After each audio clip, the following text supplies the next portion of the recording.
तो साथियों, हमने ये वीडियो बनाया है मनीषा जो समाज की बेटी है उसको जल्दी से जल्दी न्याय मिले, और न्याय आपके हाथ में है। इस वीडियो को ज़्यादा से ज़्यादा शेयर करें ताकि जो ये सिस्टम है, जो ये गूंगा और बहरा सिस्टम है, इसके कान के पर्दे फट जाएं और ये आवाज़ उन तक पहुंच जाए।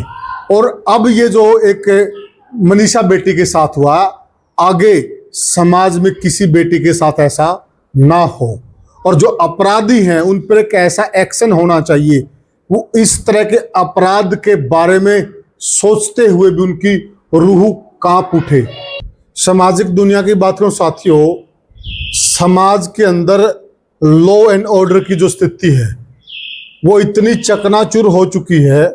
आज इंसान सुबह घर से निकलता है, शाम को उसका भरोसा नहीं वो घर पहुंचेगा नहीं पहुंचेगा। अगर हम यहीं आसपास की घटनाओं का जिक्र करें, अनेकों घटनाएं हैं। अगर हम खाली अध्यापकों से जुड़ी घटनाओं का जिक्र करें, अभी कुछ दिन पहले बास गांव के अंदर प्रिंसिपल जगबीर को चाकू से गोदकर मार दिया गया। उसके बाद कैथल में शेरदा गांव में एक अध्यापक पर हमला हुआ स्कूल के अंदर ही। और उसके बाद ये लड़की भी प्राइवेट स्कूल में टीचर थी, मनीषा, जिनका नाम मनीषा है, नाम है ढाणी लक्ष्मण सिंघानी। कोई प्राइवेट कॉलेज में ये स्कूल में पढ़ाती थी, और ये स्कूल के बाद कोई कॉलेज में एडमिशन के लिए जा रही थी। इतना कहकर और इनका घर वालों से बात हुई थी। उसके बाद ना इनका कोई फोन मिला, ना घर वालों से संपर्क हुआ, और घर वाले जाते हैं पुलिस के पास। और पुलिस भी बड़ी गजब का काम करती है। पुलिस पहली दफा जब कोई भी लड़की गायब की सूचना लेकर जाता है तो पुलिस जाते ही क्लियर कर देती है कि लड़की भाग गई होगी, आ जाएगी 2 दिन बाद। क्या अगर कोई लड़की घर पे ना आए तो उसका मतलब यही है कि वो लड़की भाग गई है? गजब की थ्योरी है। पुलिस ने इसी थ्योरी पे काम किया। अगर समय रहते कार्रवाई होती, शायद उस लड़की की जान बच जाती। और लोगों द्वारा ये भी कहा जा रहा है कि लड़की के साथ घिनौना कुकृत्य भी हुआ है। तो जांच का विषय है, जांच के बाद सारी चीजें सामने आएंगी। आखिर बड़ा सवाल ये है कि जो प्रदेश की जो लॉ एंड ऑर्डर की व्यवस्था वो बिल्कुल चरमराई हुई है, इसके लिए किसकी जवाबदेही बनती है? कौन इस पर अंकुश लगाएगा? क्या बीजेपी सरकार ऐसे ही आंख मूंदे बैठी रहेगी या इस पर एक्शन भी होगा? हमारे साथ जुड़ गए वरिष्ठ पत्रकार, राजनीतिक विश्लेषक प्रद्युमन जोशीला जी। प्रद्युमन भाई राम राम। राम राम जी, सभी दर्शकों को नमस्कार, राम राम। प्रद्युमन भाई देखिए, एक बेटी के साथ बहुत गलत भी हुआ, ऐसी आशंका जाहिर की जा रही है, और उसकी गला रेत कर हत्या की है जी। तो क्या हो गया है? अगर आप सारे आज कोई भी अखबार पेपर उठा के देख लीजिए, या सोशल मीडिया के प्लेटफॉर्म पर चले जाइए, या किसी डिजिटल मीडिया पे चले जाइए, आपको अपराध की जो खबरें हैं वो अधिकतर दिखाई देंगी। आखिर हो क्या रहा, आप क्या मानते हैं? देखो, पिछले काफी समय से हरियाणा प्रदेश में 2 ही चीजों की सबसे ज्यादा चर्चा है। एक गुंडागर्दी, अपराध जिसको हम कह सकते हैं जी, और दूसरा भ्रष्टाचार, बिल्कुल रिश्वतखोरी। जो गुंडागर्दी और अपराध जिस ढंग से चरम सीमा पर आज के दिन हरियाणा प्रदेश में है जी, और कोई अंकुश नहीं है। मुख्यमंत्री नायब सिंह सैनी साहब बड़ी बड़ी बातें कह देते हैं जी, खूब जो है उनसे जो कुआना वो कह सकते हैं, लेकिन इलाज कुछ नहीं हो पा रहा। आज आप देखो, प्रदेश के हर कोने से इस ढंग की खबरें आ रही हैं। और जैसा आपने भी कहा कि कोई शख्स अगर सुबह घर से जाए अपने किसी काम धाम के लिए, तो जब तक वो शाम अपने घर नहीं आ जाता तब तक कोई गारंटी नहीं है। और अब हालात ये हो गई हैं कि लोगों को घरों में घुस करके मार रहे हैं। बिल्कुल ठीक आप, ठीक है ना। इस ढंग के हालात हो चुके हैं, और उसके पीछे सबसे बड़ा कारण मैं जो समझ रहा हूँ वो ये है कि एक पुलिस का एक खौफ होता था, एक भय होता था। वो भय नाम की चीज नहीं है।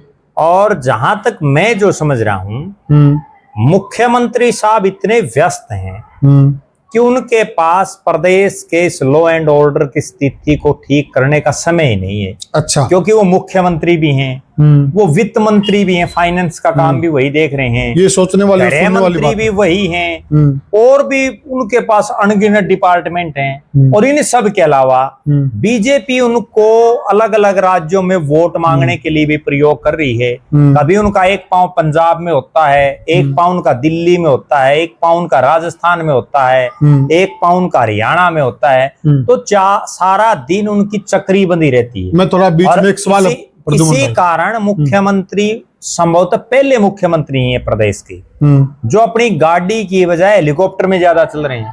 मैं एक बीच में सवाल है प्रद्युमन भाई, जो बीजेपी ये दम भरती है जी कि सबसे ज्यादा देशभक्त जी राष्ट्र भगत जी, अभी मोदी ने भी लाल किले से भाषण दिया है जी, उन्होंने भी कहा कि संघ में जी, जो व्यक्तित्व तैयार किया जाता है, जो एक ईमानदार व्यक्तित्व तैयार किया जाता है, एक राष्ट्र भगत तैयार किया जाता है। जब बीजेपी सारे राष्ट्र भक्तों से भरी पड़ी है, यहाँ अनेक काबिल कार्यकर्ता हैं, तो मुख्यमंत्री जी इतना वजन क्यों उठाए फिर रहे हैं? क्या उनके पास कोई और लायक आदमी नहीं जिसको ये मंत्रालय संभाला दे? नहीं, यही तो सबसे बड़ी समस्या है। जब मनोहर लाल खट्टर साहब मुख्यमंत्री थे तो उन्होंने वित्त मंत्री पहले कैप्टन अभिमन्यु को बनाया, बिल्कुल। उसके बाद उन्होंने जो है जयप्रकाश दलाल को भी बनाया, राइट है, ठीक है। और अब हालात ये हैं, गृह मंत्री उन्होंने अनिल विज को बनाया। अब हालात ये हैं प्रदेश की कि मुख्यमंत्री साहब इतने व्यस्त हो गए हैं कि प्रदेश की कानून व्यवस्था के प्रति उनकी कोई जवाबदेही दिख ही नहीं रही। वो एक्सेप्ट ही नहीं कर रहे कि भाई हरियाणा प्रदेश में इस तरह का माहौल बन चुका है, जबकि हरियाणा का बच्चा बच्चा इस चीज से वाकिफ है। कोई इलाका हरियाणा का ऐसा नहीं बच रहा जहां मर्डर ना हो रहे हो आए दिन, जहां आए दिन मतलब लूटपाट फिरौती, ये तो बहुत छोटी चीजें होगी। ठीक बात है। अब तो भय नाम का कहीं कोई जगह ही नहीं है। और जिस ढंग के हालात और परिस्थितियां हरियाणा में है, एक वो समय था जब ये सुना करते हैं हरियाणा में कि भाई हरियाणा तो बहुत खुशहाल प्रदेश है, यहाँ तो बड़े शरीफ लोग हैं। और यूपी और बिहार में का उदाहरण दिया करते, यूपी और बिहार में गुंडागर्दी बड़ी चरम पर है। लेकिन आज हम देख रहे हैं अपनी आंखों से कि कोई किसी को धमकी दे रहा है, ठीक है, तो क्या जान से मारने तक की धमकियां मिल रही हैं। हरियाणा बन गया बिहार, बिल्कुल बिहार से भी आगे हो गया। आगे बिहार कम से कम हम ये तो कह सकते हैं कि एक कम से बहुत पिछड़े जो राज्य थे उनमें शामिल था, लेकिन हरियाणा तो दिल्ली को 3 तरफ से घेरे हुए है, ठीक है। गुड़गांव जैसी साइबर सिटी औद्योगिक नगरी हरियाणा प्रदेश में है। हरियाणा में फरीदाबाद इतनी बड़ी औद्योगिक नगरी है, बहादुरगढ़ से लेकर के सोनीपत से लेकर के जो पूरा इलाका है पूरी औद्योगिक नगरी है। और इतना ज्यादा राजस्व मिलता है प्रदेश की सरकार को हरियाणा से, उसके बावजूद जिस ढंग की हालात हैं, और ये तब हैं जब शत्रुजीत कपूर जो हरियाणा प्रदेश के डीजीपी हैं, उनको एक बड़ा ईमानदार और काबिल अफसर माना जाता है। और उनके आज भी लोग, जब वो बिजली बोर्ड के एमडी थे, बिजली बोर्ड में जब उनकी ड्यूटी आई तो उस समय उनको बड़ा, आज भी लोग उन चीजों को याद रखते हैं। और तब ये हालात है तो कहीं ना कहीं तो खोट है। और अगर इस पर ध्यान नहीं दिया, आप एक चीज देखो, आज चुने हुए सरपंच को गोली मारी जा रही है, आज एमएलए को धमकियां दी जा रही हैं, आज ये हालात है कि उद्योगपतियों पर गोलियां बरसाई जा रही हैं, ठीक है। आज ये हालात है कि माताओं बहनों उनको सरेआम मारा जा रहा है जी, ठीक है। स्कूल में प्रिंसिपल को सरेआम चाकुओं से गोदा जा रहा है, ठीक है। और अभी जो ये ताजा घटना जो सिंगानी लोहारू हल्के की है, उसमें एक जो महिला टीचर हैं, जिस ढंग से उनकी नृशंसता पूर्वक जो हत्या हुई है, उसके बाद तो पूरा प्रदेश ही दहल गया है। अच्छा, इसमें और बड़ी गजब बात है, लोग डेड बॉडी को लेकर के या डेड बॉडी ना लेकर के धरने पर बैठे रहते हैं और कोई एक्शन नहीं। अच्छा, एक बात बताइए प्रद्युम्न जी, मतलब लड़की घर से गायब हो गई जी, तो क्या यही थ्योरी है कि लड़की भाग गई होगी, आ जाएगी, 2 दिन बाद आ जाएगी, 4 दिन बाद आ जाएगी, आप अपने बच्चों को संभाल कर नहीं रखते हो, अपने बच्चों की संभाल रखिएगा, मतलब ये थ्योरी?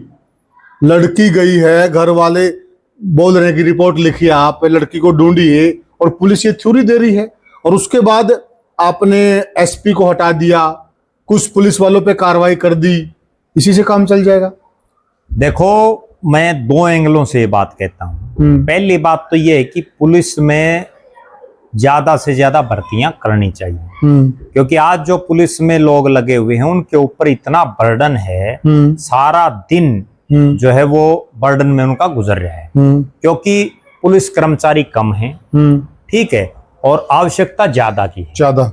दूसरी, बहुत लोग ऐसे हैं जो अपने स्टेटस सिंबल के लिए गनमैन अपने साथ रख रहे हैं, ठीक है ना। मंत्रियों के साथ पता नहीं कितने कितने फोर्स है, जबकि आम जनमानस की भी तो रखवाली करनी जरूरी है, ठीक है। मंत्रियों को भी प्रोटेक्शन चाहिए, लेकिन आम जनमानस के लिए भी तो देखें। एक एंगल तो है इसका ये। दूसरा एंगल, जिस ढंग से ये मामला हो, ये बहुत से ऐसे मामले हैं जब कोई आम आदमी दरखास्त देने जाता है, बहुत तो ऐसे पुलिस वाले उसकी सही ढंग से सुनते ही नहीं, वरना तो उसको कुर्सी पर बैठा के, पानी पिला के, शांति से उसकी बात सुने, उसके समाधान का अगर प्रयास करें और तुरंत एक्शन लें, तो आधे से ज्यादा तो जो है सिस्टम अपने आप ही ठीक हो जाएगा। प्रद्युम्न भाई, एक बात है जी, क्या हम ये बात क्यों ना कहें कि जो असली गुनहगार है उसकी मौत का, जो असली जिम्मेदार है, जिसने मनीषा को मारा है, तो वो व्यवस्था है?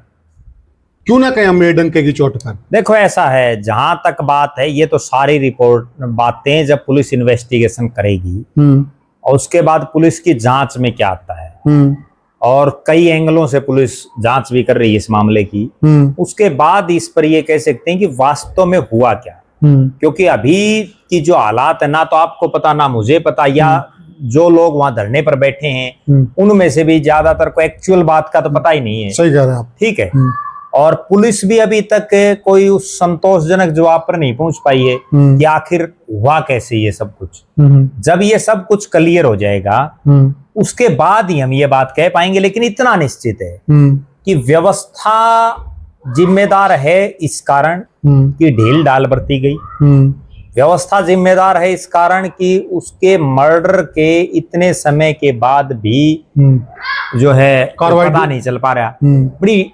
और जो लोग कहते हैं कि पुलिस के हाथ तो बहुत लंबे होते हैं, एक एसपी का अगर ट्रांसफर करने से कोई मामला सॉर्ट आउट हो, तो ऐसा तो लगता नहीं। प्रद्युम्न भाई जी, एक सभा में आप भी मौजूद थे, हम नेता का नाम नहीं लेना चाहेंगे, मैं भी मौजूद था।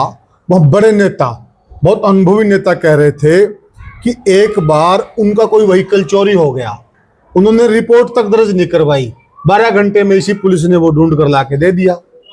तो हाथ तो लंबे हैं। बिल्कुल। उसके बाद उन्होंने एक चैन का किस्सा सुनाया, किसी बड़े नेता के परिवार वाले की चैन छीन के ले गए, बिल्कुल 5 घंटे में चैन ढूंढ के लाकर दे दे। बिल्कुल। तो तब ये व्यवस्था कहाँ जाती है, तब ये पुलिस कहाँ जाती है, जब इच्छा शक्ति में कहीं कोई कमी है? प्रद्युम्न भाई, ये कहना पड़ेगा। नहीं, देखो, ये तो निश्चित रूप से है, अगर पुलिस चाहे तो धरती और चाहे पाताल हो, कहीं से भी ढूंढ करके ला सकती है।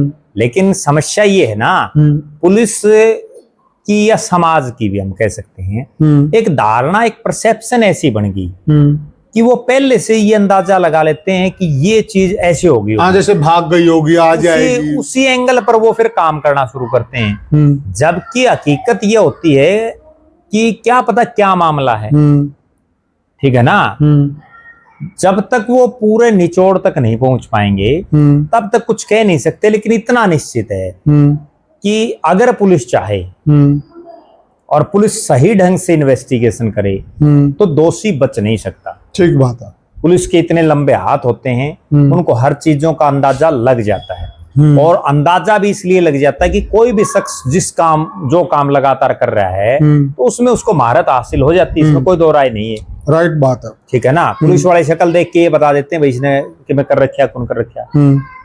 तो प्रद्युम्न भाई, एक बात बताइए, जो मौजूदा सरकार है जी, मौजूदा सरकार के जो बड़े नेता हैं, इवन गृह मंत्रालय तो खुद मुख्यमंत्री के पास है, यानी कि जो जिम्मेवार हैं, मौजूदा सरकार के जो जिम्मेदार हैं, उनका एक फर्ज नहीं बनता क्या कि परिवार का या जो व्यक्ति वहां पर बैठे हैं जो प्रोटेस्ट कर रहे हैं, उनका एक डेलीगेशन से वो मिले और उनको संतुष्टि दे, उनके सामने पूरी बातें रखें, तो बनता नहीं क्या एक मतलब नैतिकता के नाते भी एक जरूरी बनता है, क्योंकि सरकार में जो अधिकारी हैं या सरकार के जो मुखिया हैं, जो नुमाइंदे हैं, उनका कर्तव्य नहीं बनता क्या? देखो ऐसा है, ये जो अभी आंदोलन चल रहा है इसमें मुझे एक विशेष बात तो ये नजर आई कि हरियाणा प्रदेश की सरकार में जो पिछली सरकार में बड़े पावरफुल कैबिनेट मंत्री थे और इसी लोहारू से जो विधायक रहे जयप्रकाश जेपी दलाल, वो खुद बीजेपी की सरकार होने के बावजूद वहां धरना स्थल पर भी पहुंचे। हिम्मत वाली बात। और उन्होंने प्रदेश के मुख्यमंत्री से बाकायदा बात भी की